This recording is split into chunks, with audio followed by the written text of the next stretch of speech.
And you always knew the bad news was coming with Todd, because he'd go, here's the thing. And he said, we're going to lose the orchestra in Dresden, and we have to do all of the conducting first. I do think there's a distinct lack of shame in society, and I think shame is very different to guilt. Guilt is... Blake Lively and Ryan Reynolds' alleged pattern of bullying colleagues in Hollywood didn't start with the Justin Baldoni fiasco, and it doesn't seem likely to end there. Now, Cate Blanchett has shattered the silence with a blistering new interview that's sending shockwaves through the industry. When someone as respected and notoriously private as Blanchett decides to speak out, you know the situation is far uglier than anyone imagined. According to insiders, Blake didn't just attempt to borrow Blanchett's legacy, she tried to steal it outright, dismissing Cate the moment she pushed back. But true to her reputation, Blanchett didn't erupt or create a scene. Instead, she engineered a quiet but devastatingly precise response, already being hailed as a masterclass in poetic justice. For the first time, it looks as though Blanchett may be the one to drag Blake and Ryan's long-running behavior into the harshest possible spotlight. So it's sometimes good to be really simple. I mean, Matisse says this fantastic thing. It's just, don't try and be original. Just be. Cate Blanchett and Chanel have always been an effortless match, an alliance as natural as champagne and crystal. For more than a decade, Blanchett has embodied the brand's very essence: elegance, heritage, and timeless sophistication. She wasn't just an ambassador, she was a symbol. In 2021, she inked a multi-season contract to front Chanel's prestigious Women in Cinema campaign, a collaboration so carefully curated that Chanel even commissioned a short legacy film penned by Blanchett's husband, Andrew Upton. The project was intimate, stripped down, black and white, 2 women, no dialogue, pure storytelling through expression. Contracts were signed, approvals locked, the stage set for Blanchett's moment. And yet, when the cameras rolled, it wasn't Cate who appeared in the spotlight. It was Blake Lively. Not a scheduling mishap, not an innocent substitution, but a deliberate replacement that left insiders stunned and the industry buzzing with questions about what really went down behind the scenes. Blake Lively is out and about in the UK promoting her One Simple Favor, right? Is that the name? Yep, she's out. She's wearing this Chanel head-to-toe V. Here's the look. Fans were baffled. Why was Blake there? Where was Cate? Had the Chanel deal collapsed? The truth, insiders say, is far murkier. There was no fallout between Blanchett and the brand. No disputes, no creative clashes. Instead, what unfolded looked like calculated sabotage.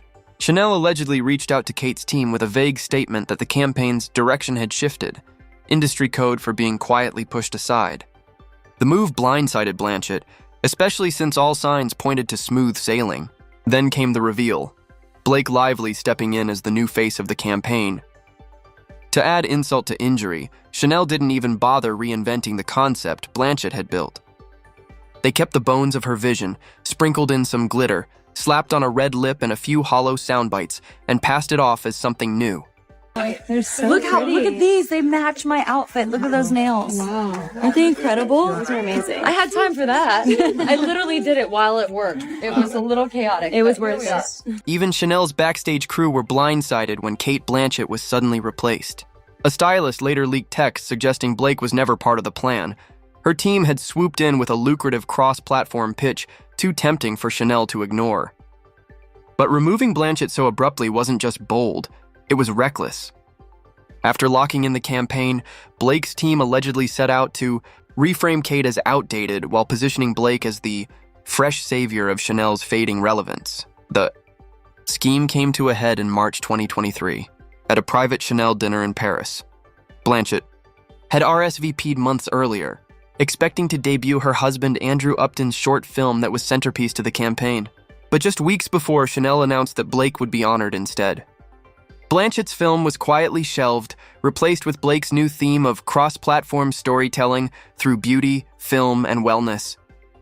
Cate, ever composed, attended anyway. But the night turned brutal when Blake, seated beside a senior Chanel creative, was overheard dismissing Andrew's script as beautiful, but kind of outdated. The creative laughed, adding, "Legacy doesn't sell to Gen Z." Blanchett, seated within earshot, reportedly overheard every word. She didn't confront anyone, but witnesses say her face fell, and she carried the heartbreak quietly for the rest of the evening. Weeks later, Blake's flashy Chanel X Netflix crossover campaign launched, only for a massive PR blunder to expose the truth. Chanel forgot to cancel a fashion magazine feature planned back when Blanchett was still the face of the campaign. The published piece highlighted Blanchett's creative involvement and Upton's film before being pulled just 3 hours later. But screenshots spread online like wildfire, sparking accusations that Blake had stolen Cate's work and erased her contributions. The backlash was swift. Blake's PR team tried damage control, but every move backfired. A high-profile YouTube appearance was abruptly canceled after the host was caught rehearsing questions about the Blanchett controversy. What was meant to be Blake's sleek rebrand collapsed into chaos, with fans and media painting her as the villain. Cate, by contrast, never lashed out or played the victim.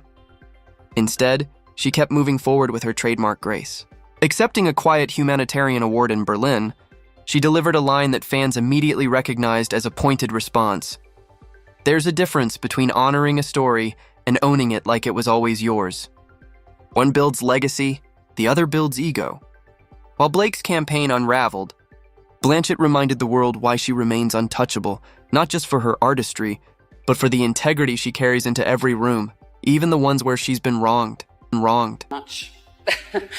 And the more I do, in a way, I think the less I know.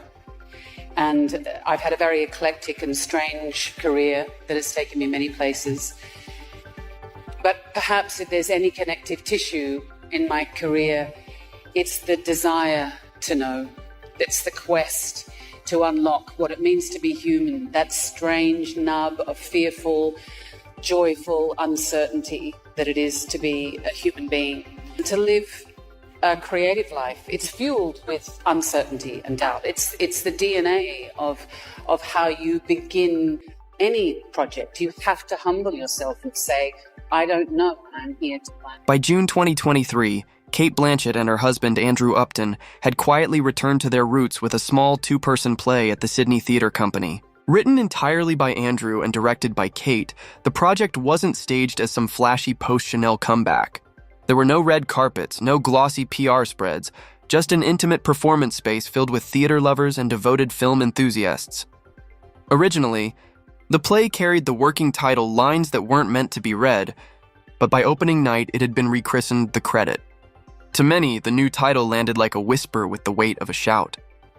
It felt like a deliberate nod to the Chanel scandal and a subtle jab at Blake Lively, who had allegedly claimed credit for work Blanchett helped shape, then shoved her aside in the process. Without fanfare, Blanchett delivered her sharpest message yet. She didn't need a headline to be heard. Well, I always approach every role as a woman because I am. I don't really think about that. I do think there's a distinct lack of shame in society at the moment. I think shame is very different to guilt. Guilt is a very useless emotion. I don't know what you do with that. But shame and regret and the lessons one can learn from that are, I think, are very... Cate Blanchett handled the Chanel fiasco with a level of grace most actresses either can't muster or can't afford, which made it all the more jarring when Blake Lively allegedly tried to bully and silence her, pettily and in public. But Blanchett wasn't the first, and certainly not the only target of Blake's behavior. Insiders say Blake has a long track record of undermining co-stars and crew whenever she feels threatened by someone else's spotlight. Her alleged tactics range from off-putting jokes that landed more like insults to outright attempts to discredit colleagues behind the scenes. A resurfaced Gossip Girl interview captures this perfectly. Blake cracks a cringeworthy joke about Leighton Meester being born in prison and compares her other co-stars to monkeys in a cage. The room went stiff. The discomfort was palpable. On-screen, they played best friends. Off-screen, it looked like anything but. Article recently saying that Leighton and I were frenemies, and it's frenemies. Is that the new term? Frenemies? Yeah, we're friends, but we're also enemies. And it's really strange because they always want to pit women against each other. You don't hear about like Penn and Chase hating each other and being jealous and competitive. 2 seconds later. I think I'm just brunette because of the books. And everyone knows blondes are nicer anyway. awkward moment by me.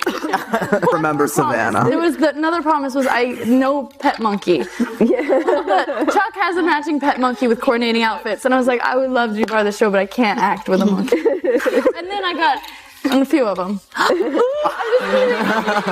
it was a joke. Lord have mercy. Your wardrobe. That is important. Very good. It's very important. This is wardrobe. This is wardrobe. This was on the return rack. I think it was hers. So I had to go and slip them cash. It wasn't just a bad joke, it was mean-spirited, and the body language said it all. Co-stars weren't laughing, they were enduring. And behind the scenes, it reportedly got worse.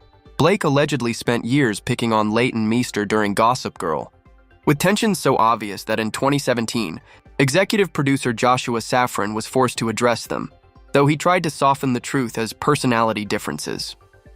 Fans weren't convinced once the viral clip resurfaced. Then Armie Hammer added fuel to the fire. In a candid interview with Andy Cohen, he described Blake as a full-blown diva. Everything had to be her way, and even minor inconveniences could trigger meltdowns. He admitted her behavior was one of the reasons he quit the show. Though he was careful with his words, the weight of what he didn't say spoke volumes, and fans picked up on it immediately. Starts with us, so I'm hoping to see you back in the double duty role. I think there are better people for that one. Justin. I think Blake Lively's ready to direct. That's what I think. Ooh. So, yeah. Justin said he doesn't know if he'd be game to direct the next one, but perhaps Blake would. Is that something that you would entertain? Oh, absolutely. I think that whoever decides to take charge of the next one would do it justice. But, it's a lot of people to get the same schedules together again, so we'll see. Oh, absolutely. She's so capable of that. She is a powerhouse. She could do. And that's only the start. Rumors swirl that Blake doesn't just clash with co-stars, she weaponizes the set against them. Allegedly, when she dislikes someone, she convinces directors and fellow actors that they're the problem. Just ask Penn Badgley. Insiders claim Blake branded him difficult on day one of Gossip Girl, isolating him until the rest of the cast realized he wasn't at all what she painted him to be. Fast forward to Justin Baldoni, and the same pattern emerges. Reports say Blake tried to seize control of It Ends With Us, rewriting scenes behind Justin's back and threatening him when he pushed back. She even went directly to author Colleen Hoover to lobby for directing rights to the sequel, a move made long before lawsuits erupted. Justin's contract guaranteed him full creative control unless he became embroiled in a scandal. That caveat raised red flags. Was Blake quietly positioning herself to step in if Justin stumbled? Meanwhile, Cate Blanchett refused to be pushed out, standing firm against the same tactics. For her, it wasn't about politics, it was about principle. But the bigger question lingers. Is this the tipping point for Blake Lively? Could her pattern of undermining, bullying, and maneuvering finally catch up with her?